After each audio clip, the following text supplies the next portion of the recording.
Okay, I'm just about to sell this truck. However, I have had problems with air getting into the fuel line. What I might do is just try putting this this joiner in at that area where there's a fuel leak and see what happens. Okay, well that's the piece that somebody in their wisdom has decided that's a good way to join these two pieces of pipe. So that's a piece of pipe that goes to the engine. That's the bit that goes in there, and there's no flange on it, and there's an air gap, and that's what's no doubt been causing the air circulating around in the system. Why the other tank had the same thing happen, I don't know, but no doubt that's the cause of it. So I'll put this this joiner in. I mean, even that goes in there fairly easily, so that'll be what the problem is. Unfortunately, that's actually splitting as I put that in there. So that pipe was installed there in 1977, I'd say, and it's just too old.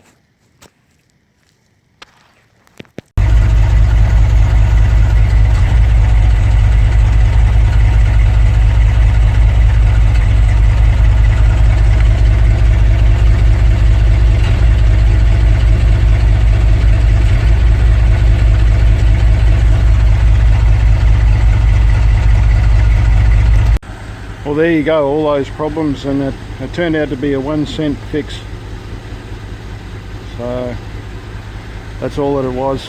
So these old cars, if you ever buy one for a hobby, and I can no longer recommend it, but if you find yourself with one, first thing you should do is drop the tanks and renew the rubber line. So in this case, that's all it was. It had nothing to do with the fuel line or the you know, the long metal line or the fuel pump. People are, in my opinion, changing over to electric fuel pumps for no real reason. These vehicles were built with a mechanical fuel pump, very reliable, and it's probably the way they should stay. But anyway, sorry about the false calls before. I'm not a mechanic or a auto electrician, so there you go, that's what it was. And why the other tank has a similar problem, I don't know, but I'd say that it's probably the rubber fuel lines. Okay, over and out. So that's the area where I was working just there.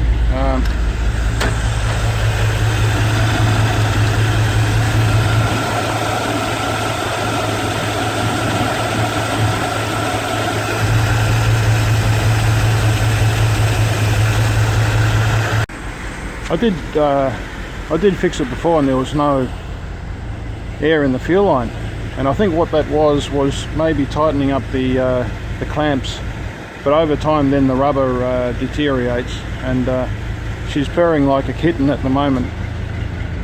It's a shame I'm selling it, so I just give her a bit of a rev.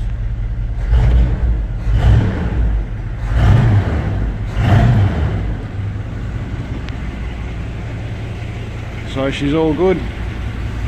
She's going to be sold. So goodbye truck. These are the major victories I've had with this car. Probably the best one is this line here. This is all one piece. I'm just talking about this bit here. And there was thick line, and also the funny thing is that it all ran down into this cluster of like very strange wires for it, you know, to be running to a starter motor. So that's it there. It was all full of oil and grease. The next one is this fuel line, and it's the kink there. Just try and focus the camera.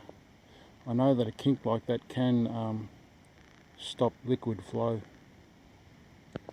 and the one from this video, this joint here, this hose joint. So that caused a lot of problems.